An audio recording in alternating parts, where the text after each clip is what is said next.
Pramashanama, Namaste, Namaskar.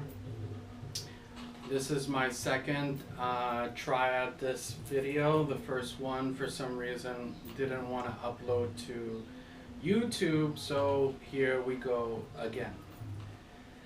Thank you for joining us.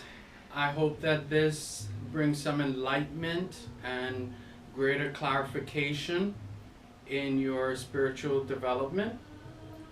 I hope I remember as I'm doing this transmission that we can utilize the same video for future events. Today is February 16th, 2020. The moon is in Leo. And the purpose for this video is to learn how to power up or generate enough electric energy, enough prana in our mechanical, wonderful machine we call our body, so we can use our kinetic energy to focus it at a particular intention. Today's event, we will be charging our body so we can be more in resonance with this moon Leo energy and utilize that beautiful regal Leo power. The way the procedure is that I use to charge myself up before I do any of my spiritual practices is I using the power of breath in conjunction with mental intentions. We then, once the body is charged or the battery is charged, that energy is used to focus onto the intention. And what I've noticed with some spiritualists, and sometimes even with myself, I forget to charge my battery. And when the spiritualist or myself are not at optimum energetic level, when we go to do a spiritual act like tarot card reading, divining, herbalism, herbal baths, because we don't have enough of our own energy, we're kind of like bankrupt. Our endeavor, our task is always our mediocre and doesn't yield the results we're really truly aiming at. And as I mentioned, I sometimes will forget, and once the process is all done, I may remember or I may even continue, but then the fruits of my labor don't blossom, don't seed, don't fruit to what my anticipation was. And when I have to reflect back on it, I realize you didn't charge the battery. And charging the battery is very simple. It's something that even indigenous tribesmen, shamans, whichever category we go into, the African shamans, the Central American shamans, the Aborigines, and so forth, do it in different, with their own unique technique. And so it's quite simple. And so I'm going to start with this part now. I believe I'm going to have to make this video more professionally with cuts and interpieces, but because I'm in a time constraint for today for my two participants, and hopefully we get a third, I gotta do this quick process. The first process we need to do is we need to relax the body to a point where the previous tensions in our body and in our nervous system can relax, because we need to infuse into the whole system once again higher vibratory energy. And so we have to prepare the equipment and then charge the equipment so then we can channel the energy of this Leo moon that's upon us. I'm also under time constraint because this new moon, this full moon in Leo is going to end later in the evening. So our prayer mass that we're doing today, we're starting off about 5:30, and then we can end within an hour. We can continue it if we like, and then we'll just gather back together and tell each other our experiences. So the first part, how we would relax the nervous system, is we will inhale, hold the breath we'll inhale on 4, hold the breath on 6, and then exhaust out on 8. So 4, 6, 8, 4, 6, 8, and it goes like this: 1, 2, 3.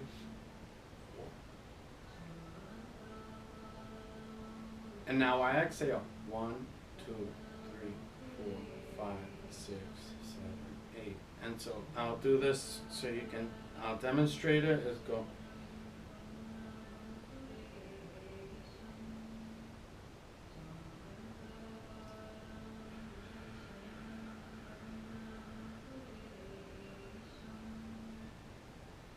We are exhaling through our mouth. So inhale 4. Hold 6. Exhale 8.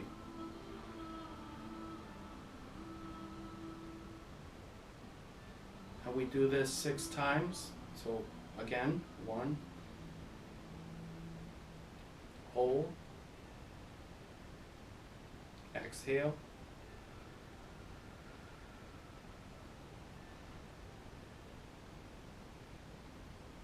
Inhale. Hold. Exhale, and on 8. 1, 2, 3, 4. So we do this 6 times. For anyone starting, that's a good number. We can extend them to 12 or 24. At that level, you're going to be extremely relaxed. So if you also have great tension that you had a hectic day, this is a great way just to like calm down, come back to work, and get grounded. Now that the nervous system is relaxed, now we need to fuse the energy up. The shamans, as I was explaining to you, one of the techniques that they did was through dance. So if you ever see native Indians and they're doing these powwow dances that sometimes they could do for hours, what they're doing is they're infusing their energetics and the location where they're at. So then their intentions, their magic, the purpose for all of it gets imbued with the deity, with the God, the purest part of the deity, the energy of the God. And once they've achieved this, they may do additional gestures based on their ceremonies and the gestures to accomplish their task. The following process, the one we're going to be used, comes from our mother India, and that is called the breath of fire. The breath of fire is, we will inhale 3 times, hold the breath, and then we're going to release it. And then on the 3rd time, we're going to begin the breath of fire, which is rapid breathing that only occurs through the nose. So you're inhaling through the nose, you're exhaling through the nose, and the process is all occurring from the abdomen. So the abdomen, you're using abdomen to push the air out, and continuously out, out, out. This process we do for 6 times. You can extend it longer, but that also takes practice. But for this purpose, we're only going to be using 6 times, and it looks something like this. We will put our hands in mudra position. Also, you can do this sitting down, You can do a yoga squat, or you can be laying down flat on a flat surface. And so this, the breath of fire goes something like this. You go inhale, hold, exhale, inhale, exhale. I already feel relaxing. Inhale, hold, exhale. And now I begin the breath of fire. So I'm going to inhale, and as I exhale, I begin the process.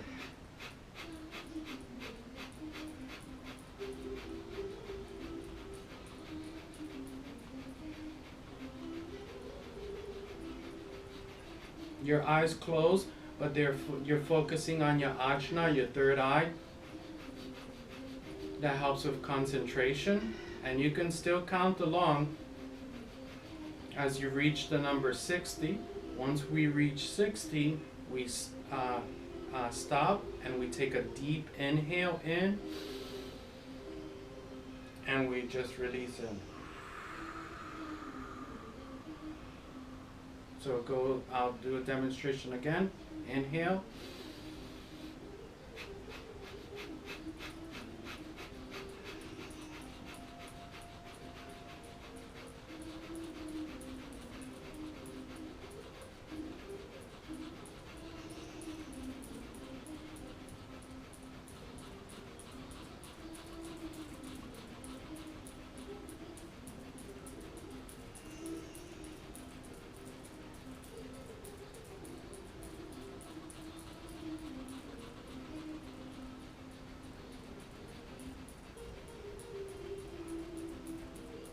And inhale,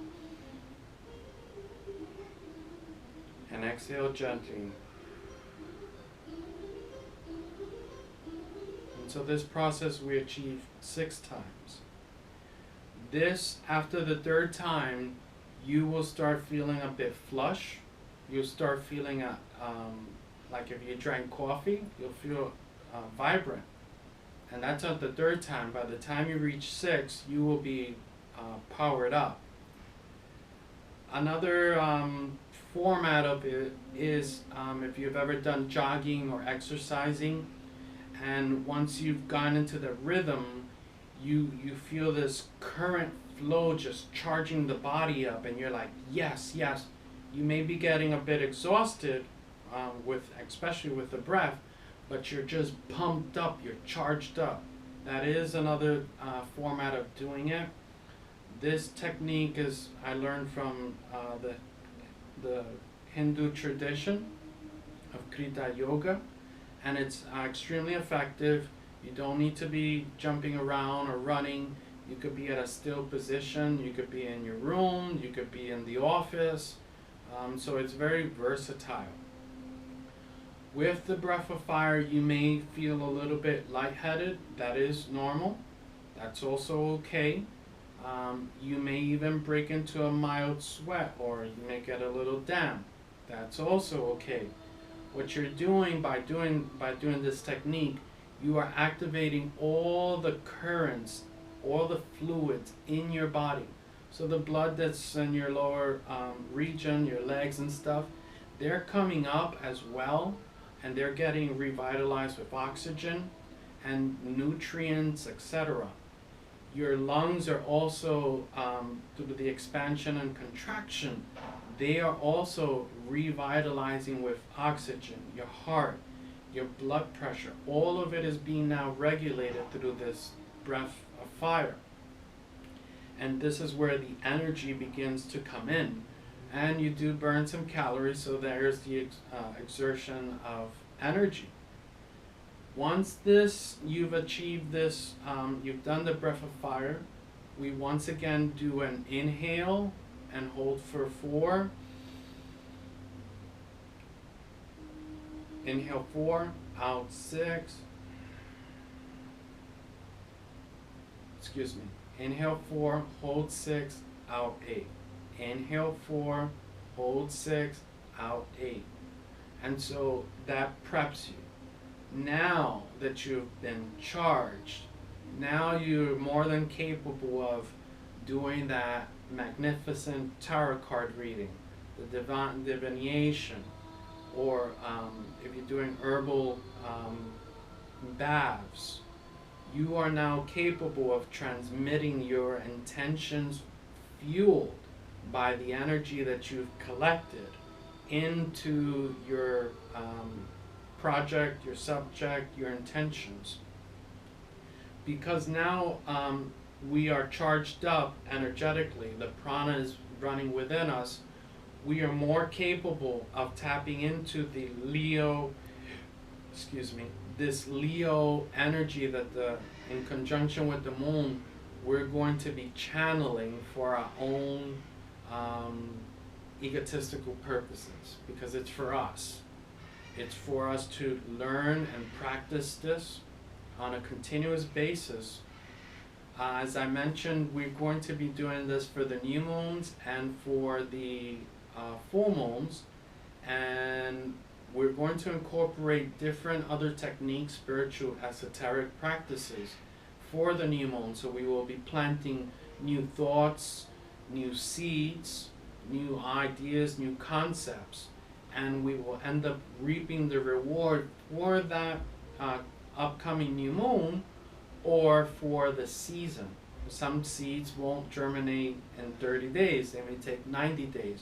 But the important thing is to plant the seeds on the new moon, let them germinate, let them do what they do by nature, and then we come along and we can harvest the fruits of our intentions and our magic. So once we've been charged and we're out doing our prayer and or our intention work, and we're channeling this energy mentally, you allow yourself and tell yourself, I open myself to this energy. I open myself to this prana. I allow my body to be the vessel that will contain this energy. This energy is to infuse with myself, with my intentions, and with the universe itself. And you will begin to feel sensations in your body. You may get chills. That's also great. That means that you are connecting with that energy, with that prana. It's streaming through.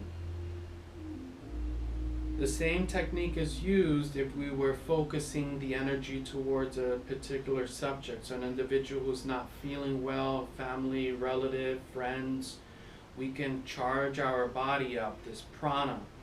Even in whichever positions the moon are, we can do it at any time. So we can use this energy and then transmit it through our intention to John Doe. And now we can use visualization, and we can see him, and we can begin to transmit and send that energy to John Doe and revitalize his energy.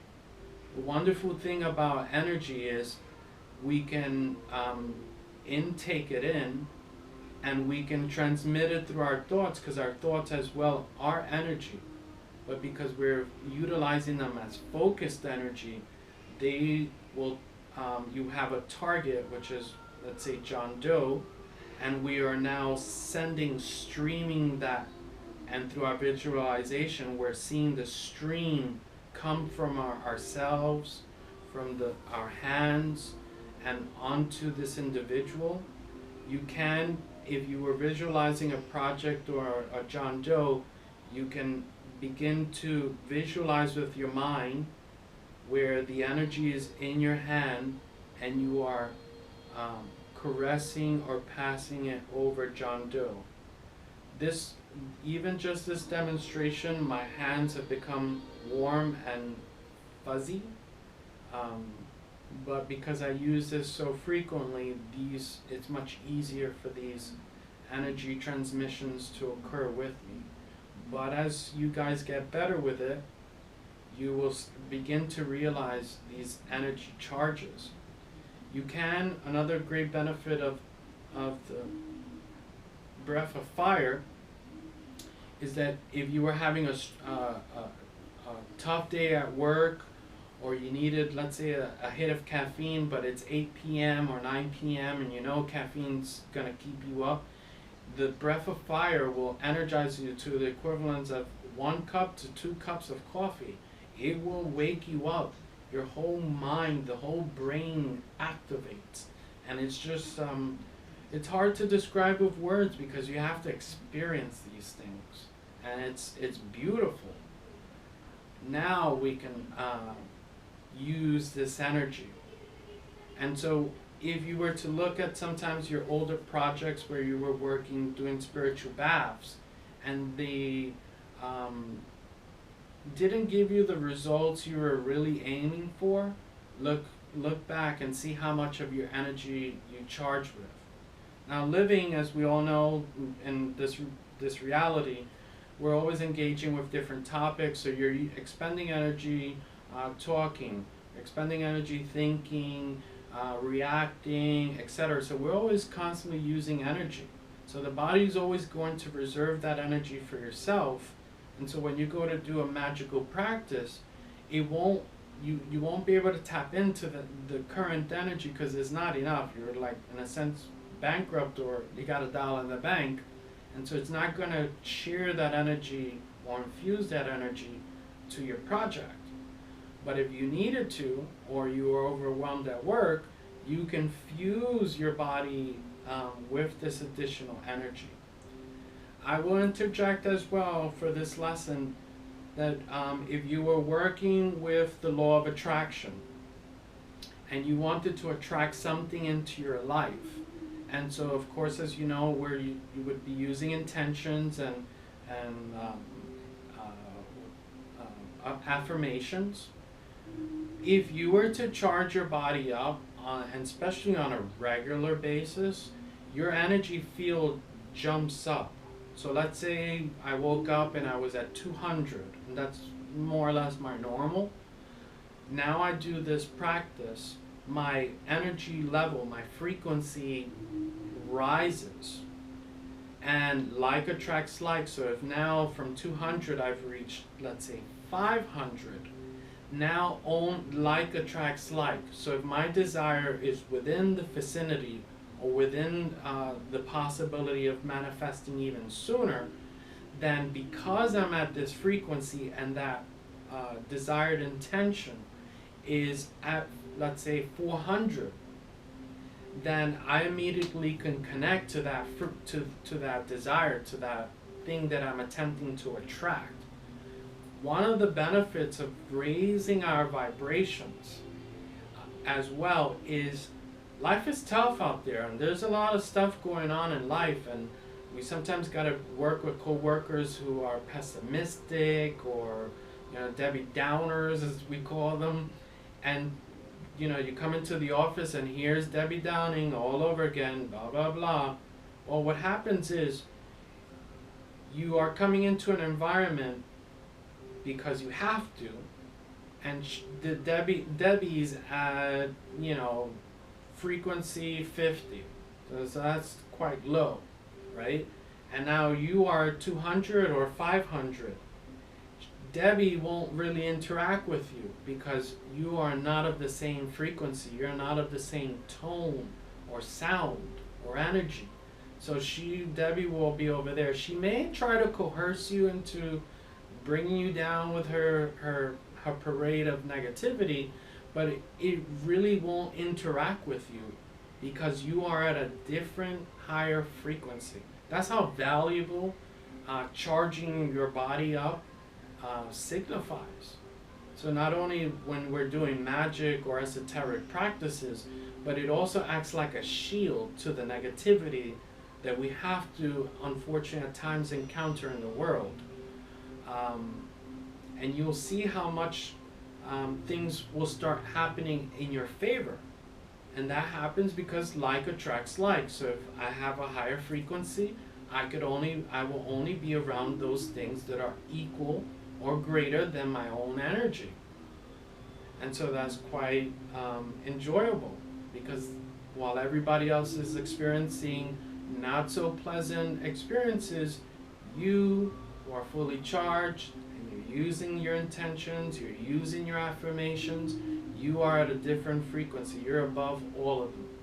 Any human being, as Esther or Abraham Hicks explained, one man connected to source, connected to this prana, has the strength of 1,000 men. Means that you are the dominant force when you are at a higher vibration. And that, for me, is amazing. So, thank you for joining. And please, anyone watching this, if you guys want to join into our prayer meetings, they will be happening on the new moons and the full moons. If you have yourself or another individual who needs prayers